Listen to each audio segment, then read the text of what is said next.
من سنت‌زاده عبدالله خواننده صنف 5A مؤسسه تحصیلات میانه عمومی رقم 52 ناحیه اسماعیل سامانی شهر دوشنبه میباشم. من زیاده از 5000 مصرع شعر، 40 ضرب المثل، 60 چیستان، 14 تزگویک، 40 رباعی، 120 افسانه و حکایه خواندم.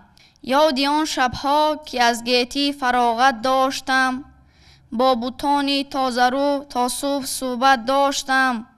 جای مینت نیست با من چرخ را کز خوان او، چون مهی نو با لب نان قناعت داشتم.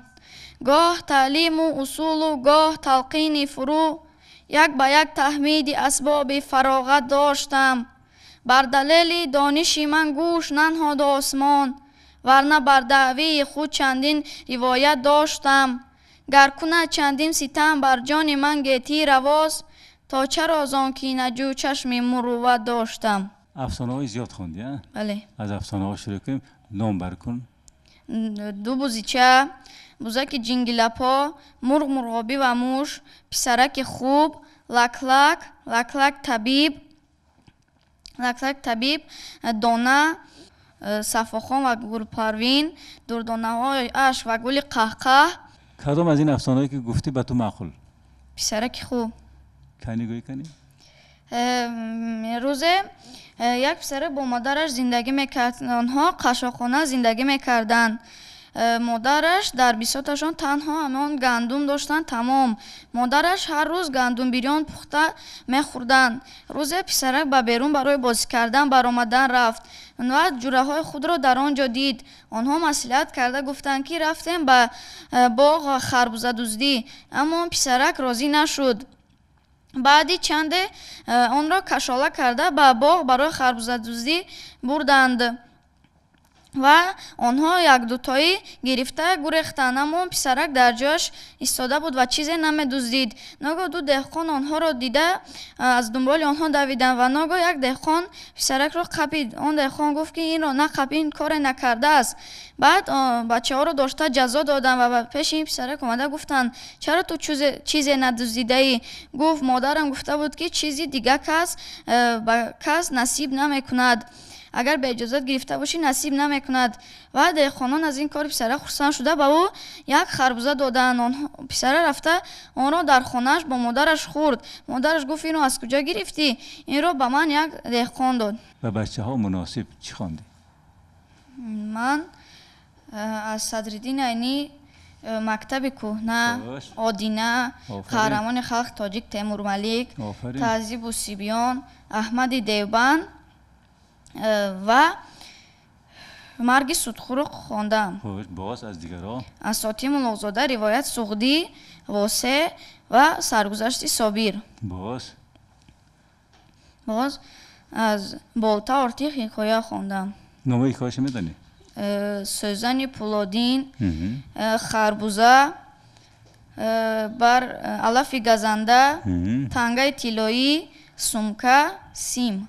باز از که ها؟ گلچهره محمدی و کبوتر صلح. یوسف جان احمدزاده، تحفه درسی متماتیکا. خوش هم تحفه نقل کنی؟ تحفه پگاه زادروزی بیبی هم است و من و اپام قرار دادیم که به بیبی همون چیز تحفه کنیم، اما پولمون نمیرسید. پدرم با بیبی هم یک دستگل خریده. بعد ما قرار دادیم که شیشه های بانک های شیشگی را برده فروشیم و با پول آنها و بیبی همون یگان چی خریم و ما رفته بانک های شیشگی را فروخته با پول آنها رفتیم یک صابون دستپوش جامشویی و عطر خریده و بعد پنهان کردیم. پگاه مهمانان اومده و بیام تحفه‌هاشون رو دادن. ما هم تحفه‌مون رو در آنجا پنهان کرده بودیم، اما وقتی خریدن تحفه به مغازه‌چی یک تنگه نرسیده بود و ما رفته حجره پدرمون رو جستجو کردیم و یک شیشه یافتیم که در درونش چیزی سرخ بود. آن را رفته به جویبار ریختیم و برده آن را نیز فروخته پولی مغازه‌چی رو دادیم. пагоҳи дигар падарам он банкаро кофт, аммо онро наёфт. Баъд мо фаҳмидем ки он банкаи шароб будааст. Ва падарам моро гуфт ки дигар беиҷозат касе чизеро нагиред. Ва мо рафта бибиамонро табрик кардем ва бибиам моро бусида он ташаккур. дар бораи сада аз шоирони имрӯз классик не шеър медонӣ? Сада садраҳ кушояд сӯи Наврӯз, ба рӯи мо намояд рӯи Наврӯз. Сано хонем дар ин ҷашни ниягон, ки дар сармо расонад бӯи Наврӯз. ёддоштҳо қисми якумро хондед, а? Бале. бисёр нағз. ҳамин қисми якуми ёддоштҳо васфи кадом деҳа дар он ҷо тасвир шудааст?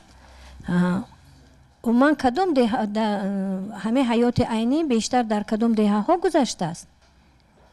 бештар ҳаёти айнӣ дар ду деҳа гузаштааст. яке дар маҳолаи боло ва яке дар Соктаре. вақте ки Садриддин дар ду деҳа мезист, онҳо зимистон дар Соктаре ва тобистон дар маҳаллаи боло зиндагӣ мекарданд.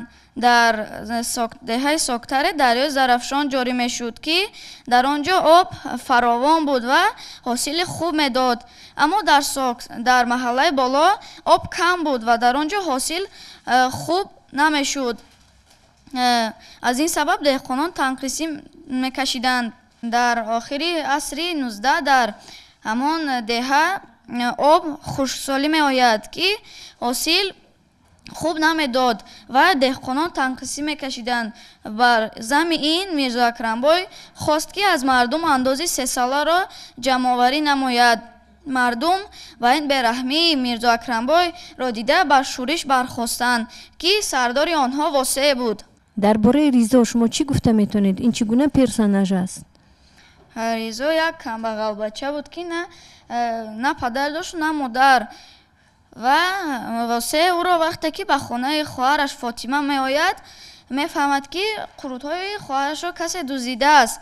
ва шавҳари Фотима писарони деҳаро мегӯяд, ки кадоми шумо дуздидаед? Аммо мегӯянд, ки мо надуздидаем. баъди чанде як писарро ҷазо доданӣ мешавад, ки Ризо меояд ва мегӯяд, ки онҳоро сардед, қурутҳоро ман дуздидам.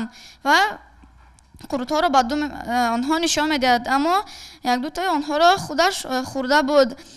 шавҳари Фотима Ризоро дошта гӯшашро тоб дода ва ӯ чанд торсакӣ мезанад.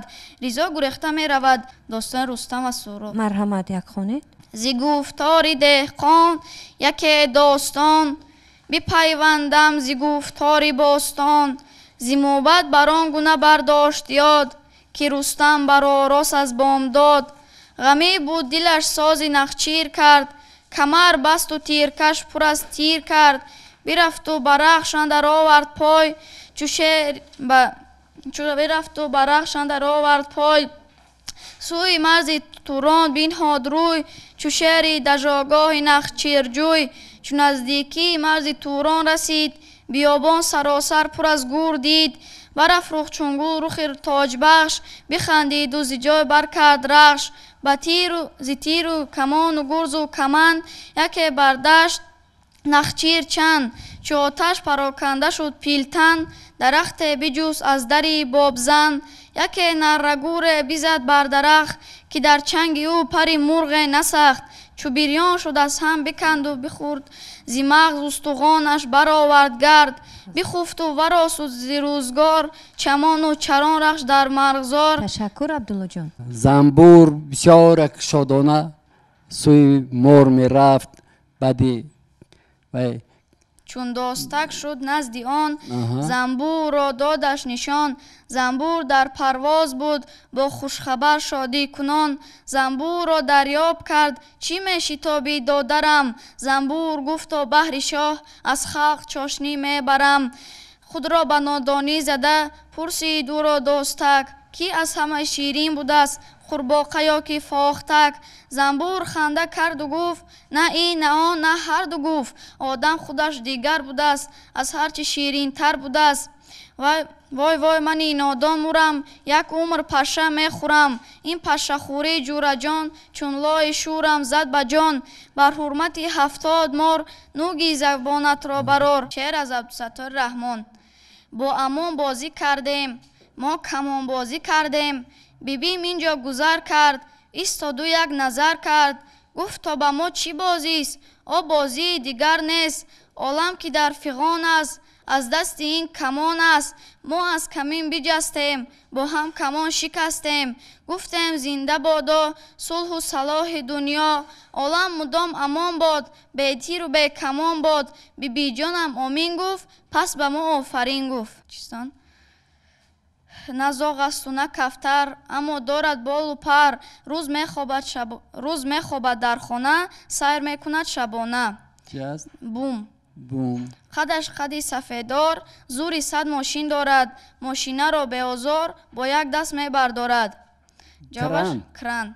هوا افتاد نمیشکند، از درخت افتاد میشکند. چی بود است؟ برف. لطیفه. روزه انور به خانه میاد که کلاه او دریده و چرکینه. از پدرش و پرسید با کلاه چی شد؟ بچه ها با او فوتبال کردن. تو در کجا بودی؟ من دروازه‌بان بودم. 66 شیشه داشتم، 6 تا شکست، 6 تا نشکست. 66 شیشه داشتم، 6 تا شکست، 6 تا نشکست. صابرجان ساعت ساز است، صاحب کسب ساز است. صابرجان ساعت ساز است، صاحب کسب ساز است. صابرجان ساعت ساز است، صاحب کسب ساز است. من سیفالدین زاده مغفرتی دلشاد، خواننده صنف 7 مؤسسه تحصیلات میانه عمومی رقم 56 ناحیه سینا می باشم. عین حال من 100 غزل از اشعار کلاسیکی، 15 داستان، شعرها و غزلها از اشعار بچگانه و معاصر و دو بیتی ها از آثار شفاهی از خود کردم. این چنین در برابر شعرها این 200 افسانه و حکایه، 50 کتاب بدیعی، افسانه های خلق تاجیک و لطیفه و چیستان ها، ضرب المثل و مقال و تزگویک از خود کردم. بیا ای بی دلی از کار مانده، زیبیم اندر پسی دیوار مانده. دلیری کن که میدان از دلیر است، اگر روبه دلیر افتاد شیر است. چه خوشگویند مردانی جگردار، که پای پیش نه دستی برون دار. اگر 100 سال زیری سنگ باشی، از آن بهتر که زیری ننگ باشی.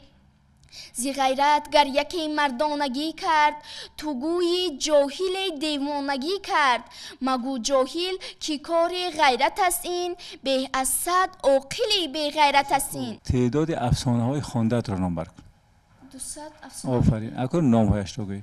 دو بوزیچه، بوزک جنگیلپا، ودرق، موموخالبیکه، چه حد و حدودی خیر و سخاوت، قوها، دکچه، بوزک جنگیلپا، هفتادران، کلی زیرک.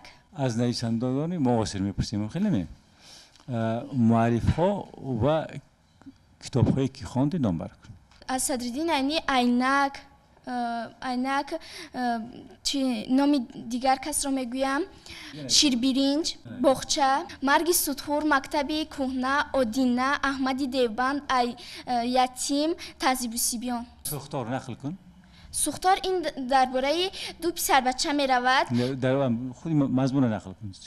بله، این وقتی که این در دهه رخ داده است این واقعه، وقتی که مادر سلیم به آنها نان می دهد که برده به پدرشان دهند. در آن وقتی گندم چینی بود، برای گندم درو بود. از این رو آنها را برای آن روان میکنند که رفته برای آنها نان و شوربا برند. وقتی که آنها در راه رفته ایستاده بودند، هوا خیلی گرم بود. از این رو آنها با خستگی و آفتاب را تاب آورده به بالا رفتن میگیرند. وقتی که در راه رفته ایستادند، بوی غلیظی را میفهمند. بعد سلیم به وی میگوید که این بوی چیست؟ بعد وی میگوید نمیدونم. وقتی که بالاتر میروند، دود را بوغ را در آسمان میبینند و میبینند که نیمی گندم چه علف ها سوخته ایستاده است. اگر سلیم گفت که اگر ما این راهش را نگیریم، به گندم ها رفته میرسد و گندم ها همه در میگیرند. از کوهی بلند است روان آبی دوشنبه، تر کرده لبی تشنه لبان آبی دوشنبه. هر چند که جاری است به 100 عصر و زمان ها، با یادی وطن مانده جوان آبی دوشنبه. شریکی میرزا ترسونزاده. تشکر. همه میرزا عبدالله کی است نگویم و چگونه فریب دادنی می شود، چگونه فریب می دهد. این میرزا بین قاری اسمت و میرزا عبدالله چی حادثه روی میدهد؟ انا میرو گوید؟ وقتی که میرزا عبدالله بسیار از وقتی که زمین ها را قرض میداد آنها پولشان نمیرسید که زمین هایشان را تامین کنند که میرزا عبدالله با آنها قرض میداد. بعد قاری اسمت نیز وقتی که وی میدید که با این قدر پولی بلند زمین هایش را انداز میگیرد همین خیل انداز میگیرد وی میخواد که وی هم مثل وی قاری شکنبه هم میخواد که مثل وی اندازی زیاد گیرد. برای همین وی به دهه خرگوش میرود و میخواد که از اونجا منفیت به دست آورد. داستانهای شاهنامه را خوندید. خب من این چنین نظمیش را داستان گیری فیردوسی به مرگ پسرش را هم نظمی خوندم. کنی یک بار اول قرائت کنید. مرا سال بگذشت بر 65 نه نیکو بود گر بیازم به گنج مگر بهره گویرم مرا سال بگذشت بر 65 نه نیکو بود گر بیازم به گنج مگر بهره گیرم من از پند خویش براندیشم از مرگ فرزند خویش. مرا بود نوبت بیرفتان جوان زی دردش منم چون تنی بیروان شتابم همی تا مگر یابمش چو یابم به بیگاره بیشتابمش که نوبت مرا بود بی کامی من چرا رفتی و بردی آرامی من زی بدها تو بودی مرا دست گیر چرا راه جوستی زی همراهی پیر مگر همراهانی جوان یافتی که از پیش من تیز بیشتافتی. جوان را چو شد سال بر 37 نه بر آرزو یافت گیتی بیرفت و غم و رنجش در بیمان دل و دیده ای من به خون برنشان کنون او سوی روشنایی رسید پدر را همه جای خواهد گزید. برآمد چنین روزگاری دراز کزان همراهان کس نگشتند باز همانا مرا چشم دارد همه زیده ای را آمدن خشم دارد همه. غذای ماران ضحاک چی بود؟ ضحاک پدر ضحاک مرداس بود. در همسایگی ایران زندگی میکردن. در آنجا وقتی که ضحاک بسیار پسری نادان و نادان بود و از این رو کسی چیزی که میگفت وی باور میکرد. یک روز اهریمن به نزد وی میآید و وی خودش را خلاصه در نزد وی شیرین میکند و از کتفان وی بوسه میکند و از کتفان وی مار میبرایند. یک روز وی خودش را به مثال دکتر کرده به نزد وی میآید و میگوید که هزارها دکتران جهان را به نزد وی میآورند ولی کسی نمیفهمد که این مارها چه خیل برآمدن و چی میخورند. بعد وی خودش را دکتر کرده به نزد وی به صورت دکتر کرده به نزد وی میآید. تنها همون خدمتگارهایش میدانستند که وی مغز سری دو جوان را میخورد. بعد ارمیل و کرمیل نیز وقتی که به آشخانه میدرآیند میبینند که در همانجا بالایش پوشانده است در دو لاله رویهایشان پوشانده بودند. بعد آنها خودشان را به مثل خدمتگاران شخصی گرفته رفته میگویند که بیا ما اینها را میبریم. وقتی که آنها لاله ها را گرفته بعد درون میدرآیند در آنجا میبینند که در همان هیچ کس ندیده بود همان مارهای ضحاک را. آنها میبینند که در کتفان وی دو مار عظیم جای داشت. بعد آنها برده همان مغز وقتی که در پشتی در مغز بالای خوراک را باز میکنند میبینند که مغز سری جوانان است. از همان روز آنها این کار را پیشگیری میکنند و رفته به کوه آهنگر خبر میدهند که همین خیلی کار بوده است. شاه فریدون چند پسر داشت؟ نامشون چی بود؟ شاه فریدون 3 پسر داشت. سلم، تور، ایرج. ما فرزندی کوهستان در تعطیل تابستان سرحدبانی میکنیم همراهی سرحدبانان. دیده های ما پر نور دل های ما بدور است در پست خود میباشیم اینجا همه هوشیار است. سرحد ملک خود را پیوسته با دل و جان سرحدبانی میکنیم چون گوهرک چشمان. نگهبانی میکنیم نگهبانی میکنیم چون گوهرک دید اگر سرحدبانی میکنیم الکی مضمون خلال میاره نه که با از دیگر شاعر و من اینجا بینید صلاح الدین صدرالدین дар боғу роғ ид аст, фасли хазон расидааст, ангуру ноку хурмо пухтааст ҳамчу ҳалво, шохи анорро бин, барги чанорро бин, ранги дигар гирифтааст, гӯё ки дар гирифтааст, ниливу сурху зард аст, онро ки ранг кардааст?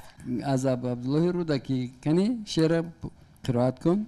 بوی جوی مولیان آید همه، یادی یاری مهربان آید همه، ریگ آمو و درشتی راهی آ، زیری پایم پرنیان آید همه، آبی جیهون از نشاطی روی دوست، خینگی ما را تا میان آید همه، ای بخارا شاد باشو دیرزی، میر نزد شادمان آید همه، میر ماه هست و بخارا آسمان، ماه سوی آسمان آید همه، میر سروست و بخارا بوستان، سرو سوی بوستان آید همه، آفرین و مدح سود آید همه، گربگنج اندر زیان آید همه. از پشتی کوه از مرغزار یک صبح دم وقتی بهار، ناگه فرآمد یک سراب بر دیه دیه مست خواب، در دیهنه یک ره گذر آرام بود کوی و گذر، تنها صدای جوی بود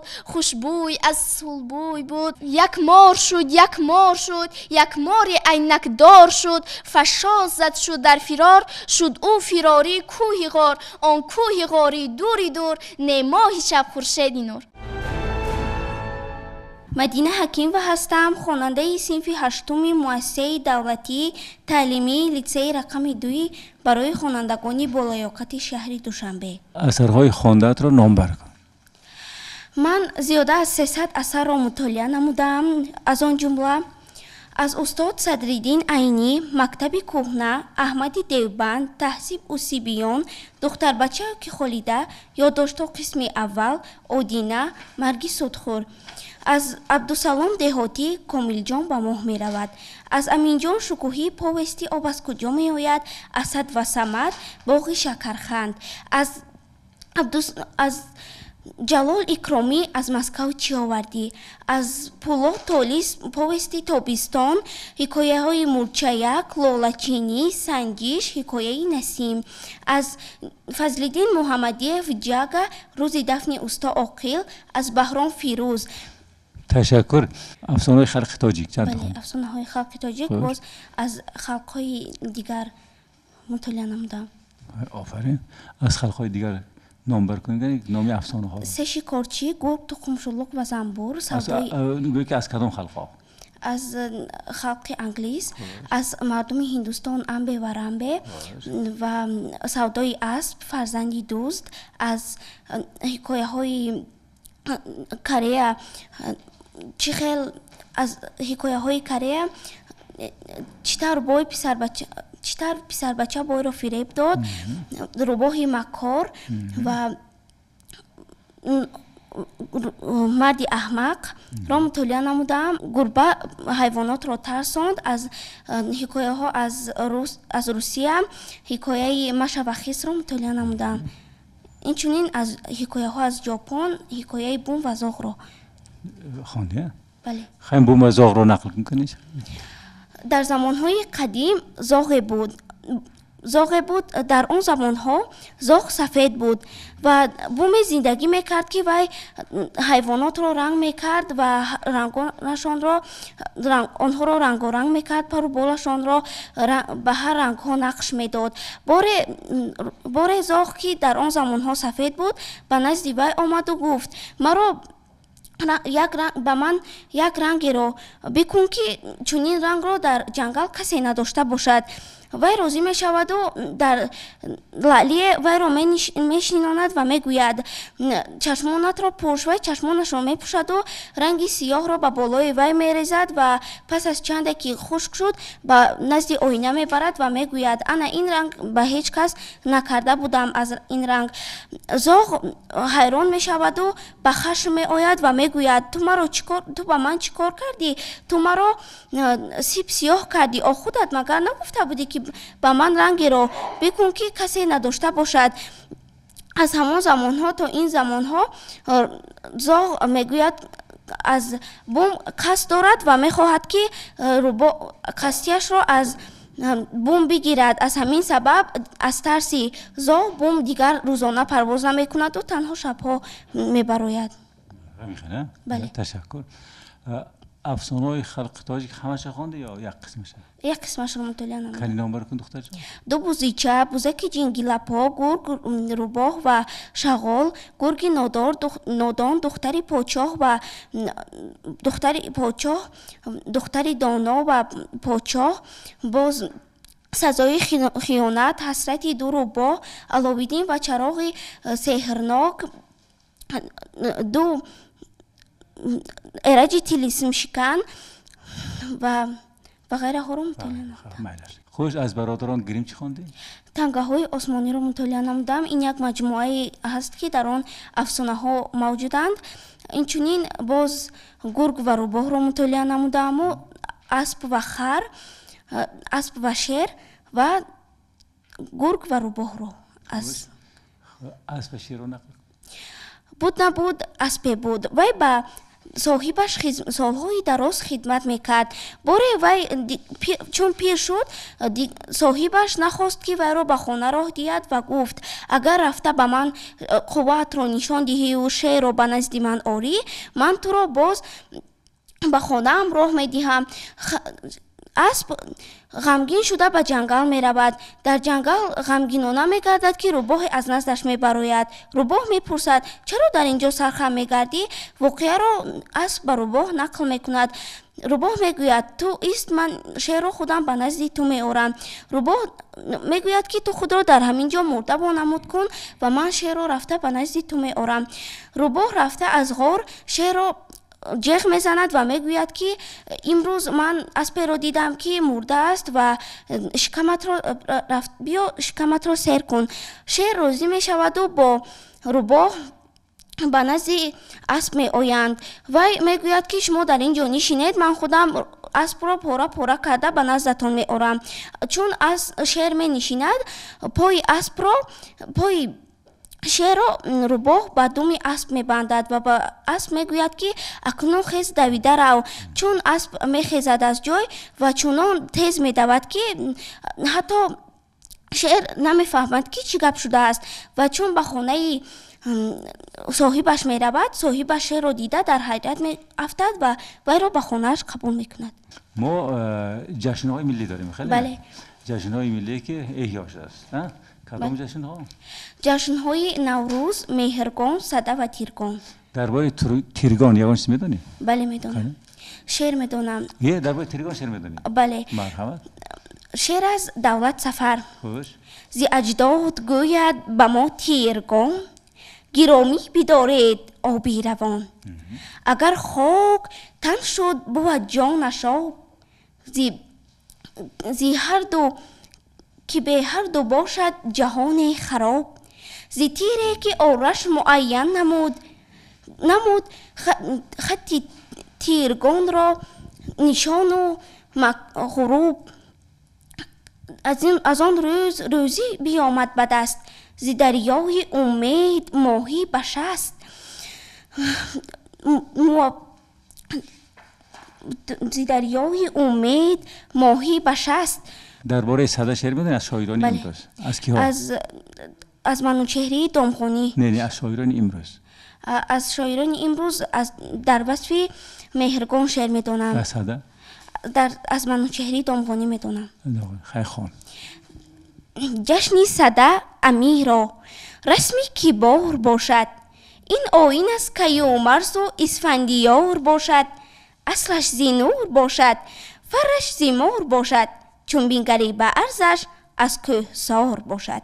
یگان افسانه هایی که همون توتا پاشو نقل میکرد در خاطر تو مانده است؟ بله وی دو حکایه‌اش رو در آنجا نقل میکند. یک از این حکایه ها افسانه می باشد که یک پسرک یک بای بوده است و بسیار فریبگر بوده است و خدمتگاران را به خود خدمتگار می گرفته است و اما مزد مهنتی آنها را نمی داده است. از همین سبب دیگر خدمتگاری به خانه آنها برای کار کردن نمی رود و یک پسرک یتیمه که духтари вайро мебинад ва ба духтари вай дил мебандад ва ба назди ва ӯ мефаҳмад ки он писарбача ба духтари ӯ дил бастааст, аз ин фурсат истифода мебараду ба назди вай рафта мегӯяд ки агар ту хидмати маро кунӣ, ман духтарамро вақте ки бузург шудӣ ба ту туй мекунам. Вай розӣ мешаваду хурсанд ва хидмат мекунад. Чун ба воя мерасад, бой намехоҳад ки писарашро бо вай туй кунад. Аз ҳамин сабаб вай рӯзе духтарашро дуздида мебарад. дар куҷо мебинад аввалин бор Собир дар фестивали забоншиносӣ онҳо вомехӯранд ки дар он ҷо Садриддин Айнӣ суханронӣ мекунад. Вай бисёр дар он ҷо асабонӣ менамояд, чунки баъд аз он ки вай дар мактаби ба вай вайро бо чӯб мезананд. Аз ҳамин сабаб вай бисёр асабонӣ менамояд ва дар он ҷо узр мехоҳад ки вай бисёр асабонӣ аст. мо ғунчаҳои боғи ту ҳастем, ту гулфишони мо гулпарастем. Боши сарозод эй Тоҷикистон, тоҷат ба сар бод эй Тоҷикистон. Ту осмони мо ахтаронат, ахтар фузун бод дар осмонат. Абдусаттори Раҳмон. Мо амак шудем. Падар шоду хоҳар шод, падар шоду модар шод, додар шоду хоҳар шод. Акои мо падар шуд, соҳиби гулписар шуд. Падарҷонам бобо шуд, модарҷонам момо шуд. Амма бишуд хоҳарам, амак ману додарам. Ташаккур. Вай латифа бугу. Далер ба 40 дақиқаи дарс дер мемонад. Муаллима аз ӯ мепурсад: ту чаро ба 40 дақиқа дер мондӣ? Эҳ муаллимаҷон, медонед чӣ шуд? Чӣ шуд? Ба ман дӯст ҳамла кард. Ба чӣ шуд? Вай рӯзнома ва дафтарҳои маро дуздида бурд. Ду саге бо ҳамдигар вомехӯранд. Саги якум мегӯяд аф, саги дуюм мегӯяд мяв. Ту чӣ девона шудаӣ? Мегӯяд не, ман забони хориҷиро меомӯзам. Шуд. Хай биё вай гӯем, чистон гӯем. Бале. Дандонҳояш зиёданд, хӯрда наметавонанд. Ҷавоби ин чистон чист? Ара? Не. Чӣ? Шона. Шона. Дар кӯча меравад роҳ, озода мекунад роҳ. Чӣ аст? ҷавоби ин чистон ҷорӯб мебошад. Як даст дар камар дорад, як тоқӣ дар сар дорад. Нишаста пеши меҳмон, чой мекашад фаровон. Чӣ? Чойник. Сурудаш чириқ-чириқ намешавад аслу здиқ. Чӣ? Ҷавобаш гунҷиш? фароштурук мебошад. Чой рехтан ба пиёла, ба пиёлаи ҳилола. Чой рехтан ба пиёла, ба пиёлаи ҳилола. Чой рехтан ба пиёла, ба пиёлаи ҳилола. Чой рехтан ба пиёла, ба пиёлаи ҳилола. Зарбу масал. Ба андозаи курпаи худ подароз кун. Офтобро бо доман пӯшонида намешавад. аз Туғрал як ғазал хон. ҳаёти Туғрал аз ишқи ҳабиб аст. ҷафои Туғрал аз дасти рақиб аст. Буд Туғрал асири зулфи ҷонон. Ба Туғрал ҳарчи ояд ё насиб аст. Яке осӯи беморони ишқат, ки бемор интизоран дар табиб аст. Биё эй ҷон зи истиқбол берун, ки ҷонон сӯи мо оянд қариб аст. Яке аз ҳаҷри ӯ чун нанолам, ки чун маҳҷур бесабру шикиб аст. Агар ояд ба сӯи кулбаи ман, навозишҳои ӯ баҳри ғариб аст. Надорам хок бо афсона Туғрал, ҳаме гӯям дуогӯят нақиб аст. Ташаккур духтарҷон. шеър аз Беҳрӯзи Забиҳуллоҳ, пешвои миллат. Хош. Эй хайрхоҳи халқи Худо, меситоямад. ҳар дам кушода дасти дуо, меситоямад. Эй марди сулҳпарвару эй ходими башар, эй покдину поксаро, меситоямад. дар дасти туст парчами озодию зафар, фармонравои дидадаро, меситоямад. ҷон дар раҳи саодати миллат ниҳодаӣ, зин ошёни меҳру вафо, меситоямад. эй хайрхоҳи халқи Худо, меситоямад. ҳар дам кушода дасти дуо, меситоямад.